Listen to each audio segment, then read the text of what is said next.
जय माँ लक्ष्मी। शुक्रवार को लक्ष्मी माता का व्रत रखा जाता है। इसे वैभव लक्ष्मी व्रत भी कहा जाता है। इस दिन माँ वैभव लक्ष्मी की कथा सुनने मात्र से व्यक्ति की हर मनोकामना पूरी हो जाती है। इस दिन व्रत रखना बहुत ही ज्यादा शुभदायी माना जाता है।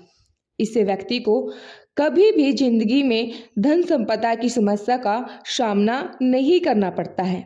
तो आइए जानते हैं वैभव लक्ष्मी व्रत की कथा। हमारे हिंदू धर्म में हर दिन किसी न किसी देवी देवता को समर्पित होता है।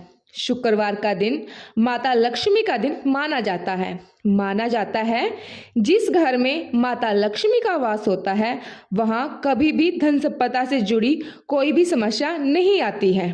शुक्रवार के व्रत को माँ वैभव लक्ष्मी का व्रत कहा जाता है। इस दिन माता लक्ष्मी का पूजन पूरी श्रद्धा भाव के साथ किया जाता है। इस व्रत को स्त्री पुरुष में से कोई भी रख सकता है। अगर आप चाहते हैं आपके घर में माता लक्ष्मी का वास हमेशा रहे तो इसके लिए यह व्रत करना बहुत ही ज़्यादा शुभ माना जाता है। अगर आप व्रत भी नहीं रख सकते तो कथा सुनने मात्र से ही आपकी मनोकामना पूरी होती है। तो चलिए कथा हम सुनाते हैं आपको। एक शहर में बहुत से लोग रहा करते थे। सब अपने अपने कामों में लगे रहते, किसी को किसी की परवाह नहीं थी। भजन कीर्तन, भक्ति भाव, दया माया, परोपकार जैसे संस्कार जैसे खत्म ही हो गए। शहर में बुराइयां बढ़ गई थी। शराब, जुआ, रेस, व्यभिचार, चोरी, डकैती वगैरह बहुत से गुनाह शहर में होते थे। इनके बावजूद शहर में कुछ अच्छे लोग भी रहते थे। ऐसे ही लोगों में शीला और उनका पति गृहस्थी मान जाती थी। शीला धार्मिक प्रकृति की और संतोषी स्वभाव वाली स्त्री थी। उनका पति भी विवेक और सुशील था। शीला और उसका पति कभी किसी की बुराई नहीं करते और प्रभु भजन में अच्छी तरह जीवन समर्पित करते। शहर के लोग उनकी गृहस्थी की सराहना करते। देखते ही देखते समय बदल गया। शीला का पति बुरी लोगों की दोस्ती कर बैठा। अब वह जल्दी से जल्दी करोड़पति बनने का ख्वाब देखने लगा, इसलिए वह गलत रास्ते पर चल पड़ा। इसके फलस्वरूप ही वह करोड़पति बनने की बजाय रोडपति बन गया, यानी रास्ते पे भटकते हुए भिखारी जैसी उसकी हालत हो गई। शराब, जुआ, रेस, चरस, गांजा वगैरह बहुत सारी बुरी आदतों में शीला का पति फंस गया था। दोस्तों के साथ उसे भी शराब की आदत लग चुकी थी। इसी तरह उसने अपना सब कुछ रेस जुए में गंवा दिया। शीला को पति के बर्ताव से बहुत ज्यादा दुख और पीड़ा होती थी, लेकिन वह भगवान पर भरोसा करके सब कुछ सहन करने लगी। वह अपना अधिकांश समय प्रभु भक्ति में ही बिताने लगी। अचानक एक दिन दोपहर के समय उनके द्वारे पर किसी ने दस्तक दिया। शीला ने द्वार खोला तो देखा कि एक माँ जी खड़ी थी। उनके चेहरे पर अलौकिक तेज और निखार रहा था। उनकी आंखों में से मानो अमृत बह रहा हो। उसका भव्य चेहरा करुणा और प्यार से झलक रहा था। उसको देखते ही शीला के मन में अपार शांति छा गई। शीला के रोम रोम में आनंद छा गया। शीला उस माँ जी को आदर के साथ घर में ले आई। घर में बैठाने के लिए कुछ भी नहीं था, अतः शीला ने संकोच कर एक फटी हुई चादर पर उन्हें बैठा लिया। माँ जी बोली, क्यों री शीला, मुझे पहचाना नहीं? हर शुक्रवार को लक्ष्मी माता के मंदिर में भजन कीर्तन के समय मैं भी वहां आती हूँ। इसके बावजूद शीला कुछ समझ नहीं पा रही थी। फिर माँ जी बोली, तुम बहुत दिनों से मंदिर नहीं आई हो, अतः मुझे तुम्हें देखने चली आई। माँ जी के अति प्रेम भरे शब्दों से शीला का हृदय पिघल गया। उसके आंखों में से आंसू बहने लगे। बिलक बिलक कर रोने लगी। माँ जी ने कहा, बेटी, सुख और दुख तो धूप और छांव के जैसे होते हैं, धैर्य रखना। बेटी, मुझे तेरी सारी परेशानी बता। माँ जी के व्यवहार से शीला को काफी संवेदना मिली और सुख की आस में उसने माँ जी को अपनी सारी कह सुनाई। कहानी सुनकर माँ जी ने कहा, कर्म की गति बहुत ही न्यारी होती है। हर इंसान को अपने कर्म भुगतने ही पड़ते हैं, इसलिए तू चिंता मत कर।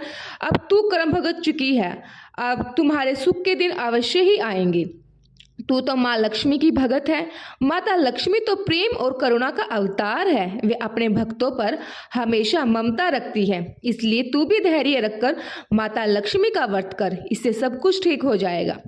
शीला के पूछने पर माँ जी ने उसे व्रत करने की सारी विधि भी बतलाई। माँ जी ने कहा, बेटी, माँ लक्ष्मी का व्रत बहुत ही सरल है। उसे वरदान लक्ष्मी व्रत भी या वैभव लक्ष्मी व्रत भी कहा जाता है। यह व्रत करने वाले की सब मनोकामनाएं पूर्ण हो जाती है। वह सुख संपत्ति और यश प्राप्त करता है। शीला यह सुनकर बहुत ही खुश हुई। शीला ने संकल्प करके आंखें खोली तो सामने कोई न था। वह विस्मित हो गई कि माँ जी कहाँ गई। शीला को तत्काल ही वह समझते देर न लगी कि माँ जी कोई और नहीं, साक्षात माता लक्ष्मी ही थी। दूसरे दिन शुक्रवार था। सुबेरे स्नान करके स्वच्छ कपड़े पहनकर शीला ने माँ जी द्वारा बताई गई विधि से पूरे मन से व्रत किया। आखिरी में प्रसाद वितरण हुआ। यह प्रसाद पहले अपने पति को खिलाया। प्रसाद खाते ही पति के स्वभाव में बहुत ज्यादा फर्क पड़ गया। उस दिन उसने शीला को मारा भी नहीं, सताया भी नहीं। शीला को बहुत आनंद हुआ। उसके मन में वैभव लक्ष्मी व्रत के लिए और ज्यादा श्रद्धा बढ़ गई। शीला ने पूर्ण श्रद्धा भक्ति से 21 शुक्रवार तक माता वैभव लक्ष्मी व्रत किया। 21वें शुक्रवार को माँ जी के कहे मुताबिक उद्यापन विधि करके 7 स्त्रियों को वैभव लक्ष्मी व्रत की 7 पुस्तकें उपहार में दी। फिर माता लक्ष्मी की धन लक्ष्मी स्वरूप की छवि को वंदना करके भाव से मन ही मन प्रार्थना करने लगी। हे माँ धन लक्ष्मी, मैंने आपका वैभव लक्ष्मी व्रत करने की मन्नत मानी थी। वह व्रत आज पूर्ण किया गया है। हे माँ, मेरी हर विपत्ति को दूर करो, हमारा सबका कल्याण करो। जिसे संतान ना हो उसे संतान देना, सौभाग्यवती स्त्री का सौभाग्य अखंड रखना, कुंवारी लड़की को मन भावन पति देना। जो आपका यह चमत्कार वैभव लक्ष्मी व्रत करे उनकी सभी विपत्तियां दूर करना, सभी को सुखी रखना। हे माँ, आपकी महिमा अपरंपार है। ऐसा बोलकर लक्ष्मी जी के धन लक्ष्मी स्वरूप की छवि को प्रणाम किया। व्रत के प्रभाव से शीला का पति एक बहुत अच्छा आदमी बन गया और कड़ी मेहनत करके व्यवसाय भी करने लगा। उसने तुरंत शीला के गिरवी रखे गहने छुड़वा लिए। घर में धन की बाढ़ सी आ गई। घर में पहले जैसी सुख शांति छा गई। वैभव लक्ष्मी व्रत का प्रभाव देखकर मोहल्ले की दूसरी स्त्रियां भी विधि पूर्वक वैभव लक्ष्मी व्रत रखने लगी। तो ये कथा आपको कैसी लगी हमें कमेंट सेक्शन में जरूर बताइएगा। अगर आप भी वैभव लक्ष्मी व्रत रखना चाहते हैं तो जरूर रखिए और इसके उद्यापन विधि भी आप जान लीजिए कि आपने इसका उद्यापन कैसे करना है। अगर आप शुक्रवार को वैभव लक्ष्मी व्रत रखते हैं तो आपको इसे 9, 11 या 21 की संख्या में ही रखना है। 21 शुक्रवार के लिए रखना है। अंतिम शुक्रवार के दिन इस व्रत का उद्यापन किया जाता है। उद्यापन के दिन व्यक्ति को वैभव लक्ष्मी की पूजा करके 7 से 8 या 9 कन्याओं का खीर पूरी खिलाना है। इसके बाद सभी कन्याओं को वैभव लक्ष्मी की व्रत की पुस्तक और केले का प्रसाद देकर उनको विदा करना है। इसके बाद खुद भी इस प्रसाद को ग्रहण करना है। तो ये था वैभव लक्ष्मी व्रत की कथा और इसकी उद्यापन विधि पूरी। जो भी व्यक्ति पूरी श्रद्धा और विश्वास के साथ माता लक्ष्मी का पूजन करता है और जिन लोगों की अक्षमता नहीं, वो व्रत रखना चाहते पर वो व्रत नहीं रख सकते, तो उनके लिए एक ही सलाह है, जब भी शुक्रवार आए तो शुक्रवार के दिन आपने अच्छे से स्नान करके स्वच्छ कपड़े पहन के माता लक्ष्मी का आपने पूरा दिन ध्यान करना है। ऐसा नहीं है कि आप भूखे रह के ही माता लक्ष्मी को प्रसन्न कर सकते हो। अगर आपके मन में श्रद्धा है पूरी माता लक्ष्मी के लिए तो आप ये कीजिए, आपने स्नान करके माता लक्ष्मी का पूजन करना है। उस दिन पूरी विधि विधान के साथ जितनी भी आपकी क्षमता है फूल से कीजिए। जो आपके पास थोड़ा बहुत मीठा है उससे आप प्रसाद बना लीजिए और उस प्रसाद को माता लक्ष्मी का भोग लगाइए। तो आप जो आपका संकल्प है, जो आपकी मनोकामना है, वो माता लक्ष्मी को कहिए कि मेरी ये मनोकामना है, मेरी मनोकामना पूरी हो जाए। तो आपको ऐसा ही फल मिलेगा जैसा कि आप व्रत रखने वाले को मिलता है। अगर आप व्रत रख सकते हैं तो बहुत अच्छी बात है, आप व्रत को बहुत अच्छे से पूर्ण कीजिए।